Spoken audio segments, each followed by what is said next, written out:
One of the few things, Madam Deputy Speaker, this government has got right in the King's Speech is the expedited bill to nationalise the Scunthorpe Steelworks to safeguard domestic steel production. That plant is costing the taxpayer £1 million a day, and therefore modernisation and future private and public investment under a government-owned company needs to be implemented. However, our economy is in a very fragile state. It's only growing by 1.3% in real terms in 25, and the OBR forecasts it will only grow by 1.4% in 2026, the lowest of any G7 country. The United Kingdom is carrying one of the highest level of borrowings in the Western world. National debt is a staggering £2.9 trillion, equivalent to 93.8% of our entire GDP, and equivalent to £102,000 per household.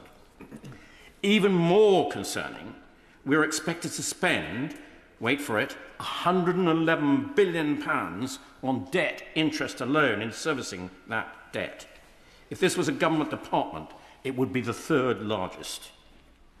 We are heavily reliant on international markets, and our national balance sheet is highly leveraged.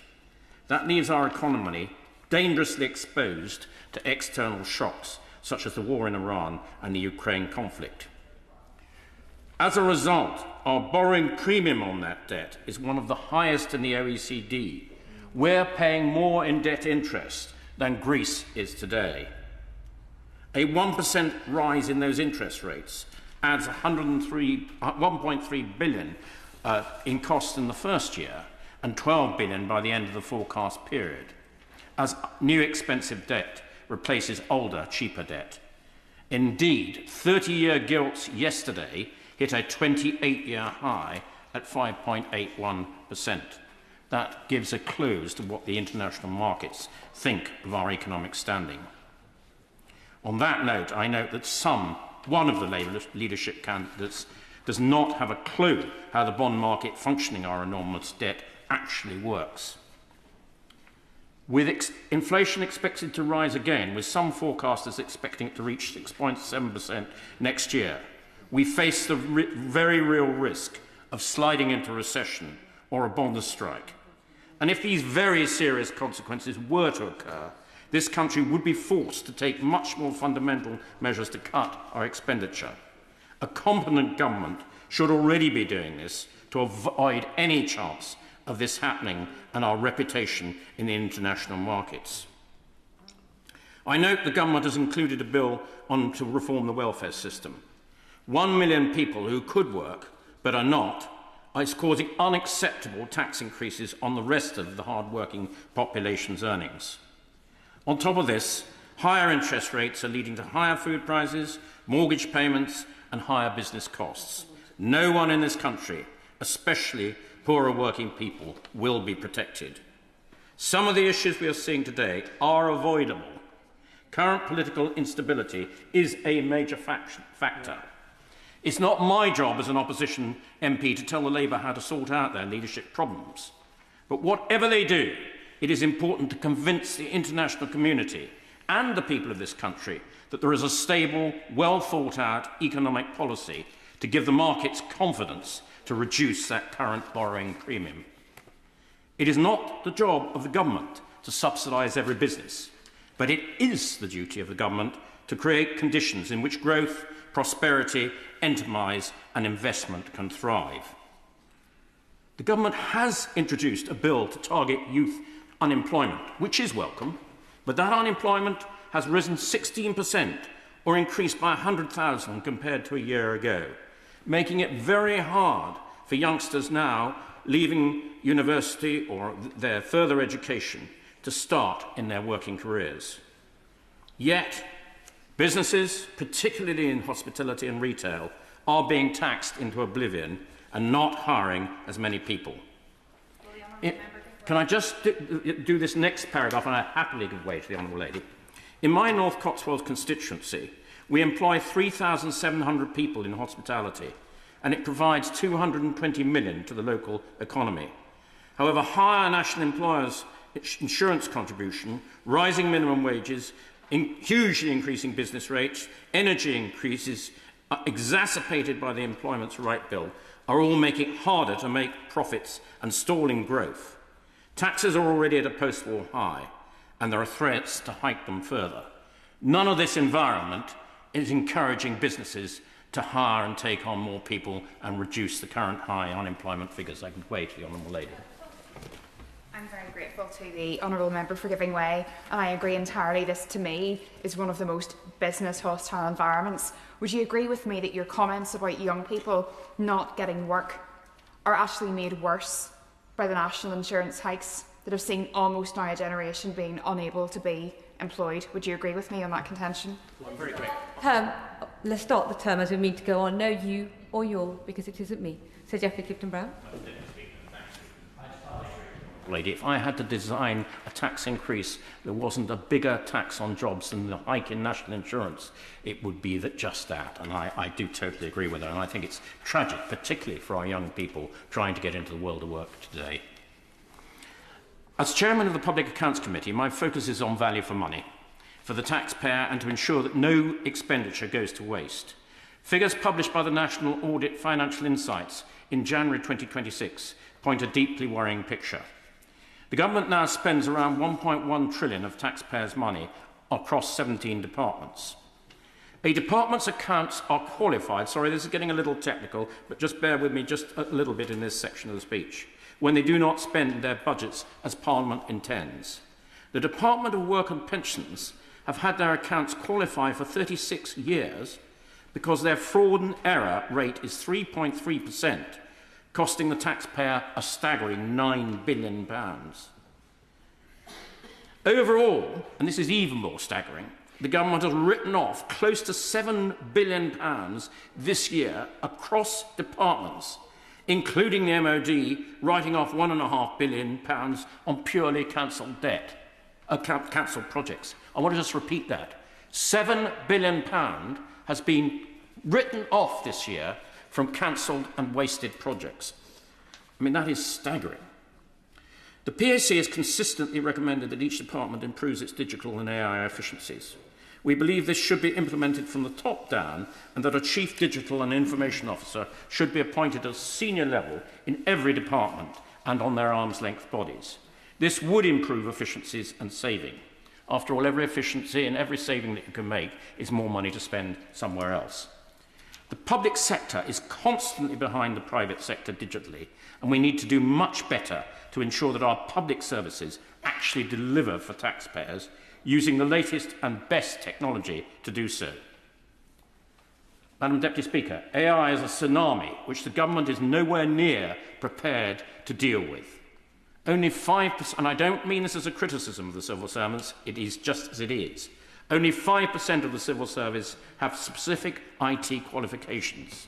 Some experts say this needs to rise to 10%, which would be a massive transformation. The government announced a bill to reform the welfare system. This year alone, the Department for Work and Pensions budget is expected to reach a projected £330 billion, or around 23.7% of UK spending. This almost outweighs what we're receiving in income tax payments of £330 billion from hard-working people. Just imagine that. The total amount of income tax from hard-working people almost doesn't pay for the bill for the Department of Work and Pensions. I'm aware that the pension and benefit budgets are both ballooning. This expenditure is only due to increase as we mercifully live longer and healthier lives.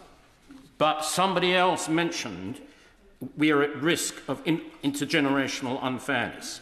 There is a risk that our children will not be able to pay off this increasing debt. Yet this government has failed to take back control of this skyrocketing budget, and instead their backbenchers refuse to support such changes costing just £5 billion. Another area the PAC will be examining closely is the cost of government compensation schemes. Over their lifetime, they're expected to exceed £102 billion. This is just under what we're paying in debt interest in any one year. The government, of course, has a moral obligation to compensate citizens where the state makes serious mistakes, but we must do so in a fair, proportionate and non-litigious way. Finally, and most importantly, Madam Deputy Speaker, I want to turn to defence. The first absolute duty of any government is to ensure that our nation is properly defended. The King's speech committed to NATO and a sustained increase in defence spending. Yet the Defence Investment Plan, promised from that dispatch box in June 2025 and every month since, alongside the strategic defence review, has still not been published. And until we get that plan, we cannot see what the government's plans are for how they're going to procure all their military equipment that is needed. On that point, happily give way to my... First of all, can I commend Honourable Dittman for his speech and what he's putting forward? Does he agree with me that one of the things that we need to be doing here within our defence here in the United Kingdom is the technology that Ukraine has in drones? Russia's under threat. They're worried about the attacks very far into internal Russia.